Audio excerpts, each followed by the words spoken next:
It's just gone 4 a.m. here in the UK. It is Thursday, October the 8th, and the first and only vice presidential debate has just ended, and thankfully it was a much better state of affairs than the total disaster that we had last time. I was making notes on my whiteboard throughout the night. Here they are, which I'll go through in just a second. But overall impressions of the debate, I think it was, on the whole, actually my overall impression is that it actually was quite boring in a way.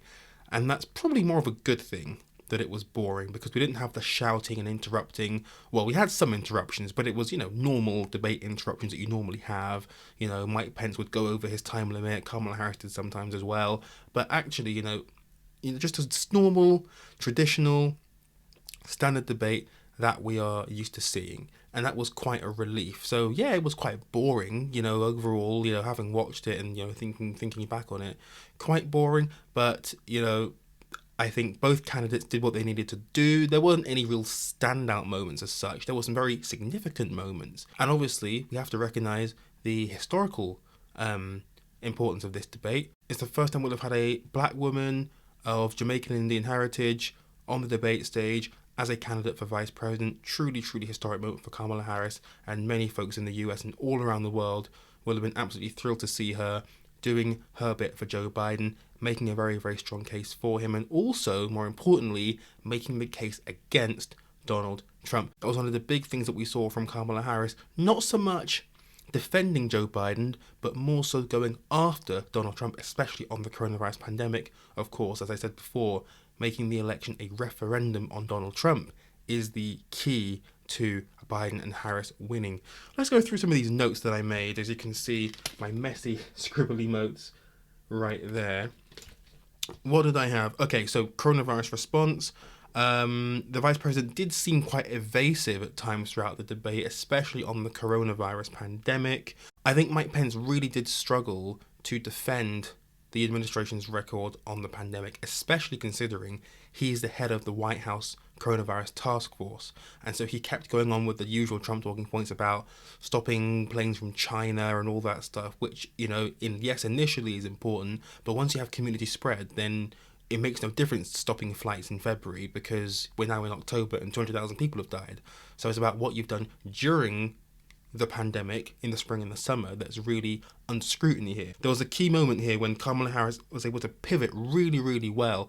Susan Page, who was the moderator from USA Today, she asked a great question about the health records of President Trump and Vice President Biden.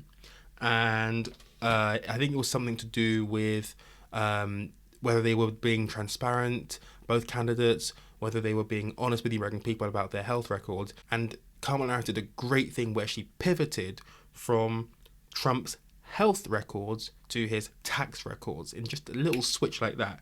It was absolutely fantastic. The quote here was, "You owe money to someone," saying that Donald Trump, in point blank terms, Donald Trump owes money to someone, making it absolutely abundantly clear that Donald Trump is in some trouble with his taxes. They talked about infrastructure. Kamala Harris talking about Infrastructure Week, which, we all know about, and it didn't happen and stuff like that. What was interesting, and one of the interesting observations that I saw from the debate was that, when Pence kept interrupting Kamala Harris, she oftentimes was quite patient. She oftentimes didn't want to react. She didn't want to appear to be aggressive. Part of the whole gender stereotyping about angry black women and that kind of thing. You could see that, at times there was some restraint there on her part. Pence would be making a point about something, and Kamala was very, very careful not to sort of attack and jump in. I think she was very aware of the image that might create, which is obviously very problematic, and it's something that clearly her campaign had talked about and planned for. Mike Pence, when asked about the Affordable Care Act and replacing the Affordable Care Act, he said that Trump and himself had a plan for a Obamacare replacement, and specifically on pre-existing conditions. And that was a point where Kamala Harris should have said, well, what's the plan? Because Mike Pence literally said, we have a plan for replacing Obamacare and protecting pre-existing conditions. And then that was it. It was just left in the open. And I think there was a missed opportunity there for Kamala Harris to come out and say, where's the plan? What is the plan? What does it look like? Because Trump's been promising a plan since the 2018 midterms, and it's not appeared. So I think that was a missed opportunity there for her. And of course, the other big debate was on the Supreme Court, where Mike Pence was talking about the precedent set beforehand with US Supreme Court nominees in election years, and then Kamala Harris came along and said, oh, excellent, we're having a nice history lesson on the Supreme Court. Let's have a nice history lesson. Whilst at the same time, unfortunately, dodging a question on packing the court. Will Joe Biden and Kamala Harris support packing the court? If Amy Coney Barrett was confirmed, Kamala Harris numerous times dodged the question, which I was very surprised about, even though, of course, Joe Biden said it's a distraction. I would have thought that Kamala Harris would have had an answer for that, because I'm pretty certain she was expecting that question to come up from Mike Pence, and Mike Pence made a deliberate point of going after her on that, saying, for the record, folks, the answer is yes, she would support packing the court. And I think that's something that, is very sensitive for them right now. They don't really want to go into that kind of debate because that's more of a fringe thing, although you do have some prominent senators saying, we should pack the court if Amy Coney Barrett gets confirmed.